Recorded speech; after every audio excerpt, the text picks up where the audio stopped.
I'm going to talk about this story because this story to me is interesting because I thought it would have been relevant to have him in there. Mike mentioned Star Wars a little earlier.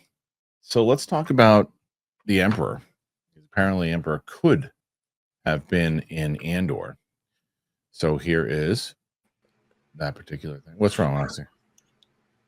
You can't hear me when it's just you, I guess. No, why? What were you asking? What are you asking? What were you saying? Something? Yeah, no, okay. Okay. No, I can't hear you. But now I can. I found out. What is this now? All right, here we go. So here is the story of Andor. The Emperor. There's little question that Andor has been the most decorated and critically acclaimed Star Wars of the modern Disney era.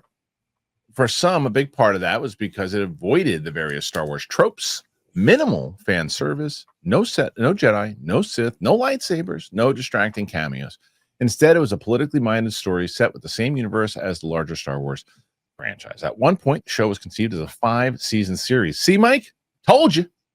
Remember, everyone was giving me crap saying, no one said that. No, dickhead. I didn't say you said that. I didn't say you said that. Okay. I said that people were giving us shit. I know. I remember that. We were like, no, they said 5 seasons. He said it initially. He was like, he had said 3, and then Diego Luna on stage was like, I only signed up for 2, right? Whatever he said, and he was pushing for more. So yeah, and everyone else said, no, they never said that. Well, eat my balls. At one point, the show was conceived as a 5-season series, but the sheer cost and logistical challenges meant it ultimately went with the 2-season layout, resulting in the second season compressing the event of 4 years into 4 separate story arcs. In a recent interview with Script Apart series writer Dan Gilroy, brother of showrunner Tony Gilroy, revealed that they had to stick to the original 5-season plan. One character from the Star Wars media would have likely have appeared. So what else would we have explored? Oh, God. Where would we have gone? I mean, I can't imagine over 5 years we wouldn't have shown the Emperor at that point. I think we would have gotten closer to that world. I think we would have gone like, we're really getting a good sense of opposition forces here. Let's go deeper into the power of the moment, the halls of power. I think we would have gone deeper into the halls of power and explored that. That would have been the natural way to go. I think the progression of it. Previously, Tony Gilroy indicated he had no interest in incorporating Darth Vader into the series, saying writing for the character is really limiting.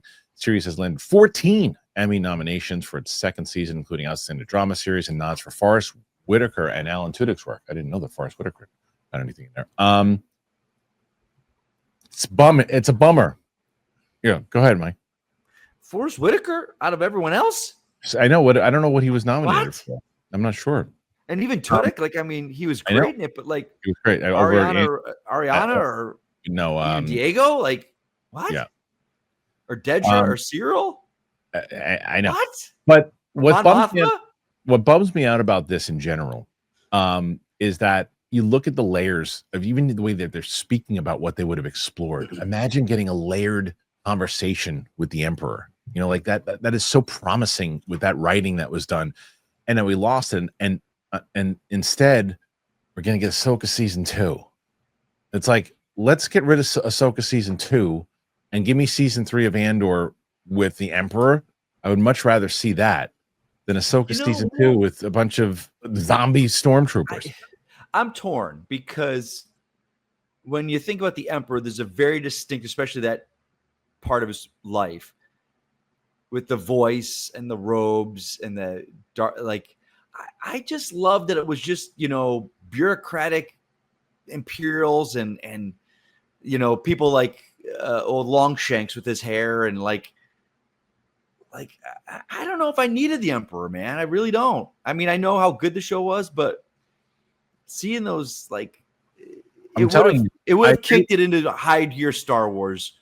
I agree with you, but I think that the thing is, though, that think about it, because I think that you want to see what they would have written for him to say. What they would have done with him. I think you're tainted by all the other bad shit writing that we got, and you're probably right. I you know, I say this because I'm like, you know, I picture Rogue One. Don't choke on your aspirations. You know, they got Vader making puns. I'm just like, Christ. But we didn't get that in any. I know. That's what I'm saying. I know. Yeah, Roxy, they've earned the goodwill. What do you think, Rox? Sure. No, right. She's a but I liked Andor. I was not obsessed with it like everybody else, even though I did like it. And there was a couple episodes, specifically one that I thought was one of the best episodes of television of the year. So, I'll always ride for a show that makes me feel like that episode did. But I can't possibly pretend to have an opinion on the Emperor versus not the Emperor. Sure. I'm honestly a little excited to not have this show because people were like so annoying about Andor. Fair enough.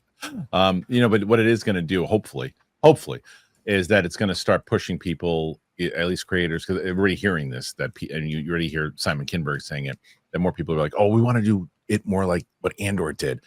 Filoni's going to be grabbing his hat and going, "Oh, stop saying that." That's going to be very annoying for him. Yeah, I'm sure it is, because almost as annoying for me as people who only watch 3 television shows a year and say Andor should have been nominated for everything. It was the number 1 best show of the year. It's like, dude, you don't watch television. And if you do watch a lot of television and Andor is the favorite for you, then that's awesome. That's not who I'm talking about. I'm just talking about all of my friends who never care about television, who tried to claim that Andor is the number 1. It's annoying. Well, we'll see. Either way, do you guys think that the Emperor should have been in Andor, or you like it the way that it panned out? Would you like to see the prospects? What would have happened? And should they be doing more stuff like Andor in general? What say you? Put your thoughts in there. Let us know. What's crazy is that it's fall already. It's coming. And I got 2 kids. The back to school rush, it's already here. We're getting the early morning drop-offs, the after school activities, the soccer games, and the last minute supply runs. Don't forget about the extra trips for groceries, gas. The days get busier and it all adds up. It adds up fast.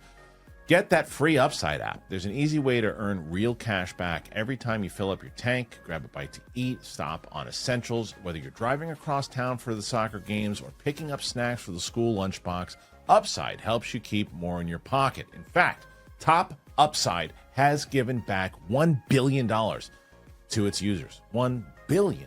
The free Upside app, it gets you cash back on daily essentials, whether it's gas, groceries, and dining. And yes, if you're asking, it's real cash back. There's no confusing rewards, points, credits, just money. And you can transfer it straight to your bank account. Next, claim an offer for what you're buying on Upside.